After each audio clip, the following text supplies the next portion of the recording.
All of us 2010s kids have seen it. All of us have felt it. The iron grip that the creepy bear horror game had on all of us. How we fell for this game, this object of terrified awe that graced our existence with something that was definitely not meant for us, but that filled a space so truly needed in our media consumption. We were all caught, spellbound, by the vague hints toward a story that was so delightfully taboo for little kids, yet sanitized and foggy enough for us to indulge in without too many nightmares. So many little kids' sketchbooks ruined by ship art of robotic horror mascots haunted by ghosts. So many squealing kids telling their parents about how Ennard was a burnt spaghetti, Foxy was a shy, damaged, soft boy, and Afton the serial killer was actually just an ooh-woo broken sad man. Oh, how we fell for Five Nights at Freddy's. Hello, and welcome to the channel. I'm Lexicon, and today we have some stuff to talk about. Now, if you can't already tell, this is going to be an opinion piece. It was made in good faith, and with no ill will toward the original.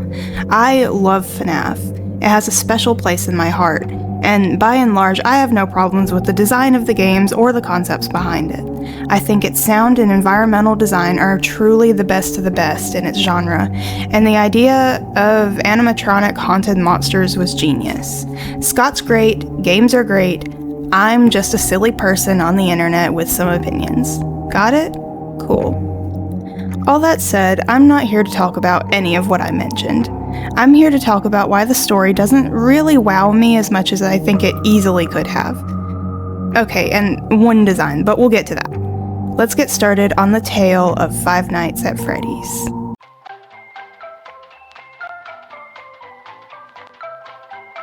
FNAF was very simple in the beginning. It barely even had a story, but what was there was told in background and environmental means. That meant the fans could have a somewhat interactive and community-based experience when it came to parsing the details. They had to work together, exchange ideas, and come up with what had happened, as sort of a meta experience, playing detective after you're done fending off the threat of the game itself. It was an incredibly alluring aspect of the game and its fandom, and it drew in tons of people, young and on the somewhat older side. Once it blew up through YouTube, FNAF was everywhere. Playthroughs, theory crafting content, fan works aplenty, this fandom had it all, and it was growing exponentially. 2014, its release year, already saw an explosion of activity, and since then there have been countless people making content and money from the success of this franchise. Some channels run completely off FNAF content to this day and still manage to rake in huge view counts on videos ranging from gameplay to video essays. People still theorize about its story, and while the fandom has a pretty good grip on what's going on and their ideal timeline of events, there is still quite a number of things that we never really get confirmation on. This is where the opinion part comes in, so brace yourselves. The story of Five Nights at Freddy's, as I mentioned, is a big draw. While the gameplay, of course, is a huge component, a lot of people consider themselves FNAF heads without ever actually touching the games. They consider every minute detail and weave it all into a complex web of events and names that, unless you've been here from the beginning, is going to get very hard to comprehend very quickly. At first, I enjoyed this aspect of FNAF too. It was done well, vague but simple enough that it didn't need to be explicit. The details were hand-waveable enough, and the core concepts are what you needed to know. There are missing children. They were murdered and placed into animatronic suits. There's a killer on the loose, and the suits now want to kill you. Conclusions beyond that could be drawn, such as the possibility that you play as the suspect, but they were fun icing on the cake that didn't really need to be stated. It wouldn't change the impact of the story, or your ability to understand what's happening to you. As the lore aspect started to kick off, I can't believe I managed to go this long without that word, things started to get a little messy. More tidbits were introduced through minigames as rewards for completing nights. FNAF 3 had different ending screens, etc. It was fine for the most part, but I think the first cracks began to show as early as FNAF 2. I'm in the camp that firmly believes FNAF 2 was meant to be a sequel in every way, down to the marketing for the game, the designs, the characters, and the choice to include one's models as broken down older machines. In my opinion, it's fairly clear that the game was meant to be after one, but Scott wasn't able to provide another voice for the phone guy. Either that, or he just didn't realize the story ramifications of the character being present. After all, he dies on night 4 in the first game. How would he be in the second game to give you instructions unless this game came before the first? It's been a hot second since I last delved into theory videos, but that, I believe, is the biggest reason people decided it had to be a prequel. That, and there's also some odd dialogue and a little scuffle with the check dates, I think.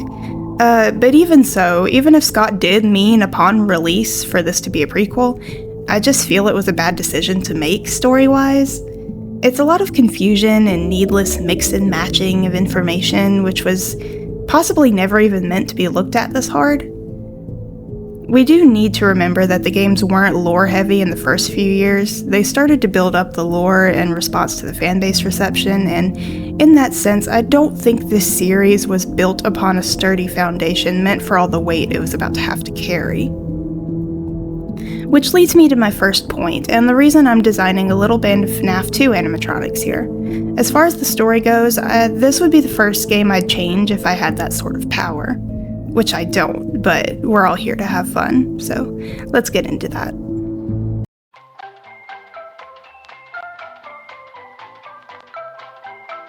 The story of FNAF is, well, kind of a mess. It's been poked and pried apart so many times, even its own content can't really tell what's what sometimes. It's like so many good things where the concept was stellar, genuine heart and soul was put into its production, and it's a beloved franchise the world over. But there were just a few small errors made that caused the whole thing to be just a little less gripping. The point of a really good story is to make you forget that it was ever constructed in the first place. It's about illusion, and illusion, ironically enough for this franchise if you know the deep lore, is all but broken if the audience has to start thinking of the plot less in terms of the characters' actions and more in the writers, or in this case, developers. A lot of FNAF video essays and lore videos now go into specifics on what counts as canon, what could be an oversight or a retcon, and what could be considered canon-breaking or a plot hole regularly. Check out this channel here for a taste of what I mean. FNAF has kind of devolved into a mess of possibilities instead of definites, and while that to an extent isn't a bad thing, it did start out that way. At some point, you do cross a line into a messy haze of ideas instead of a cohesive story. Many people, myself included, have kind of fallen off the FNAF lore train due to this.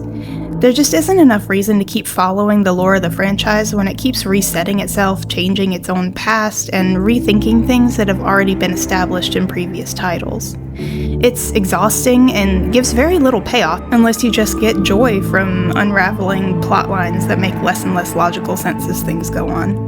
Which obviously some people do, and more power to them, but this is my video and we're going to talk about my personal feelings now. That's not even to speak of the character assassination Springtrap has gone through. The main villain of this series has come to a point where he's not even that scary, at least to me.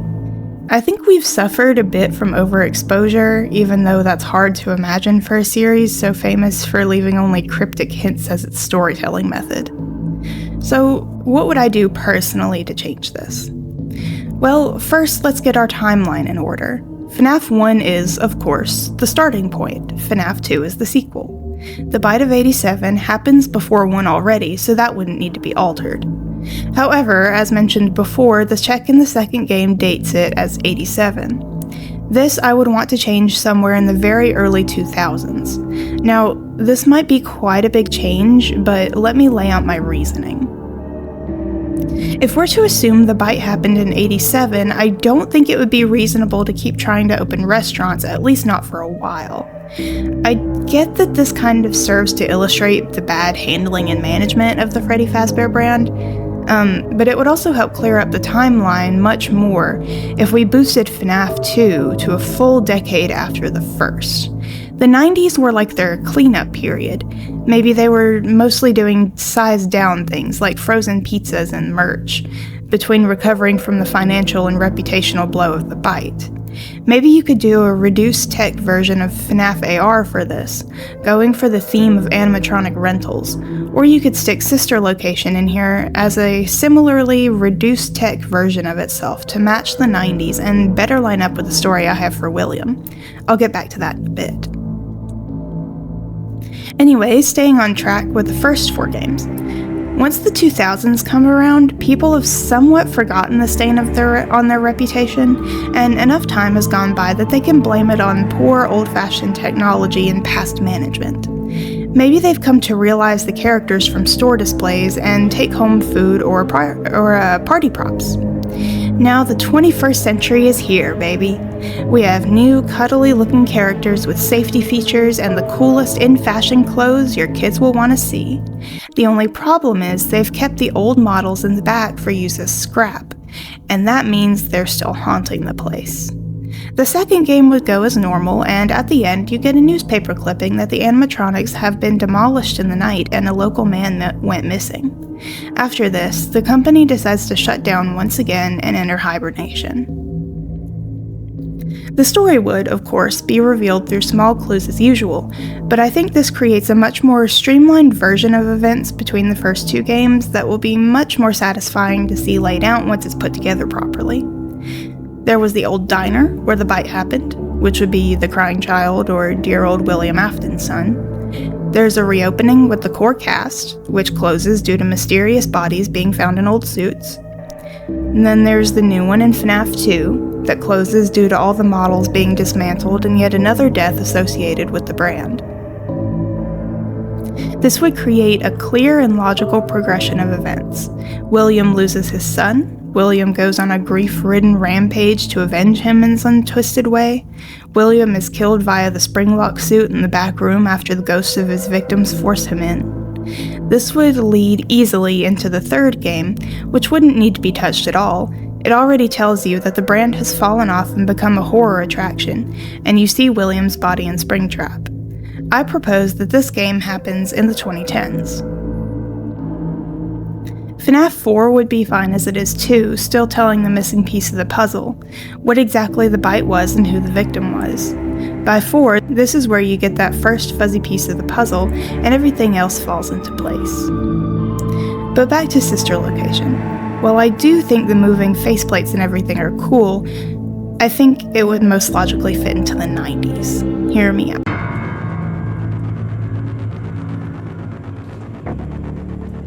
In the gap between reopenings and the 90s, I imagine the Freddy Fazbear brand would be in a sort of hibernation period.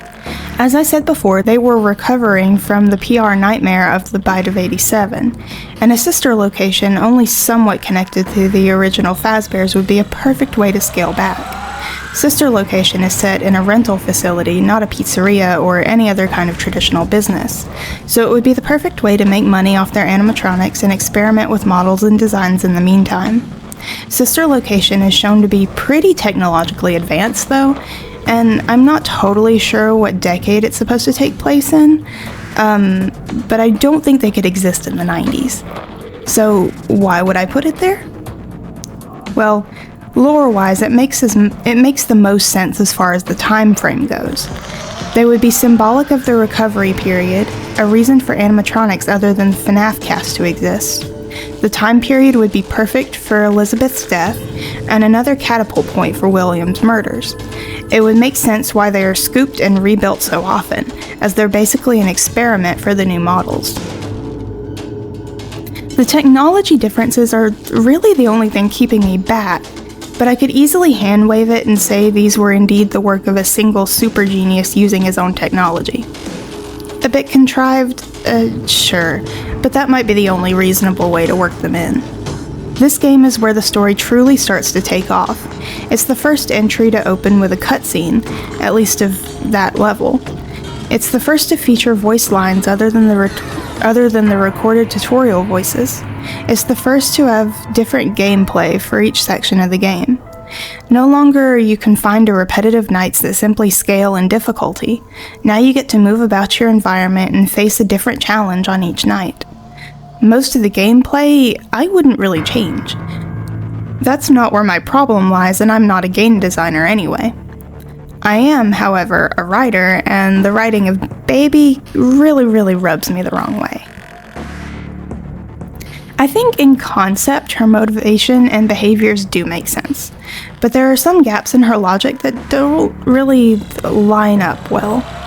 Why does she go on a long, creepy rant about pretending if she can still benefit from you believing her every word? Why does she tell you about the day she killed Elizabeth if she pretty clearly does understand what she is and what she's capable of? I just think she could be tweaked a little bit. And I am far from the first person to think this way, nor the first to put in an effort to adjust her arc, but I'll go ahead and say that Baby needs to pick a lane. If you're making her into a manipulator, she actually needs to be a manipulator. No long talks about pretending and lying, no Easter eggs about when she killed Elizabeth. The minigame you play between deaths is enough for that reveal, and you don't need it twice, especially not so accessible and so early in the game. Additionally, I would almost say that we need to hear less of her and see her in action at least once. All we ever see of Baby is one scene where she's turned off, and we hear her voice throughout the game for long-winded chunks of dialogue. She's little more than an exposition machine sometimes, and while I'm sure that was the bulk of her intended purpose for the first story-driven FNAF title, I don't think it was the best decision for her overall character or the immersion of the player. Basically, trim down her interactions, really make the player believe that she's only trying to help, and that Hand Unit is either stupid or trying to get you killed, while she's the only one who truly knows how this place works. And then drop it on them at the very end, that Baby was setting you up this whole time to use as a meat suit to escape. Anyway, leaving Baby alone for the moment, I'd like to mention that the whole mess with Henry and William also needs to be simplified.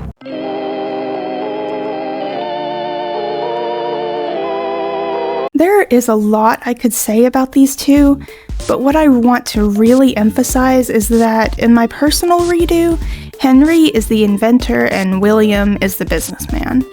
I would even say that it would be better if William was only on the business side of things while Henry took the position as the somewhat absent but passionate inventor. It would help create a clear distinction between the two, as well as differentiate between the two biggest characteristics of the franchise and universe: the giant robotic wonders and the poor/sleazy management. One good thing, one bad thing. Henry is clearly supposed to be the good, responsible, tragic character, and William is a felon, so we're going to go with that. Mr. Afton is the one who makes everything go wrong in the company after his son is bitten by Fredbear. He's the one who pushes Henry to make new models and more technologically advanced robots that couldn't possibly be safety tested to any reasonable degree. Eventually, in the wake of everything Henry is being pushed to do in order to save their dying business, he creates a robot that can scoop ice cream and hold presents in her stomach. That robot, of course, ends in a tragic accident that takes the life of William's youngest daughter. This is what causes the two to ultimately break off their friendship. William ends his partnership and slowly goes crazy, blaming Henry in a fit of rage for his family falling apart.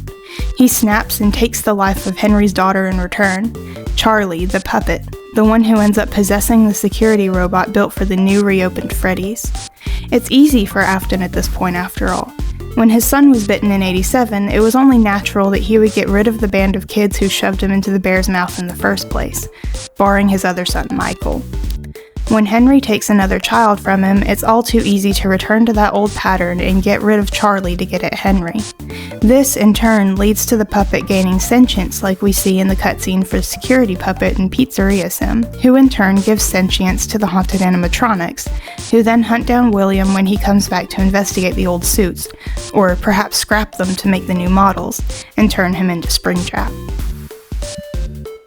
It would be a good time to note here that the FNAF 1 animatronics would be a bit more animalistic and not quite present as a human, notably in line with the claim in UCN where the puppet says the others are like animals, but I am very aware. The gift, in this case, that the puppet gives would be the awareness and ability to fully understand what's going on and who their enemy is, thus allowing their souls to take revenge. Think the end of the FNAF movie.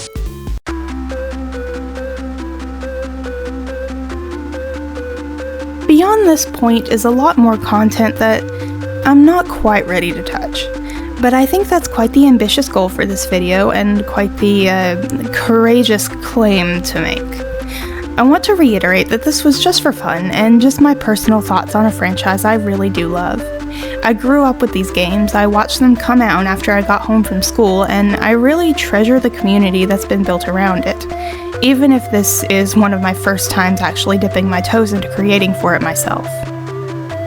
If you have any ideas, or if you spotted problems in my logic, please do speak up. And if you hate that I've done anything at all to FNAF, rest easy knowing that everything I've said will remain contained to this video and will never actually affect anything else. I'll put up a timeline now just in case you've lost track of all the events, or if you just want to see it all laid out. Oh, and I guess I should address the designs in the background. I think the FNAF 2 designs are fine as they are. I just wanted to try my hand at redesigning them. Specifically Toy Chica, because yeah, while she's okay, I just think she's a little, I don't know, a bit of an odd creative decision for a children's pizza place. Why does she have on a bikini bottom? These weren't meant to be replacements, just my vision for how some kid-friendly robots in the early 2000s might look. That would be another reason for having each game clearly take place in a different decade. The cast would be able to have a clear creative style and look to them, maybe with more accessories and clothes to reflect the times. I think it makes a fun addition to the designs, specifically in the glam rocks, personally. I don't know what I would call this line. Probably just keep them toys, but something more 2000s-y would also be kind of cool. Let me know if you have any ideas. But yeah, this has been my pointless ramble on the writing of FNAF. If you want to see more art I do for myself, or art from older videos, I occasionally post to my Instagram under the same name. Drop by and see if that's something you want to follow. Speaking of other art, if you do want to see your OC drawn in a video, go watch this. The next OC video will come out when the last one reaches 150 likes, so stop by and see if you can help everyone reach that goal. As always, thank you so much for watching, especially all the way to the end. If you had fun here today, please consider leaving a like and subscribing. A second of your time helps more than you know, and I'm grateful for everyone. With that said, I'm Lexicon, and I'll see you next time.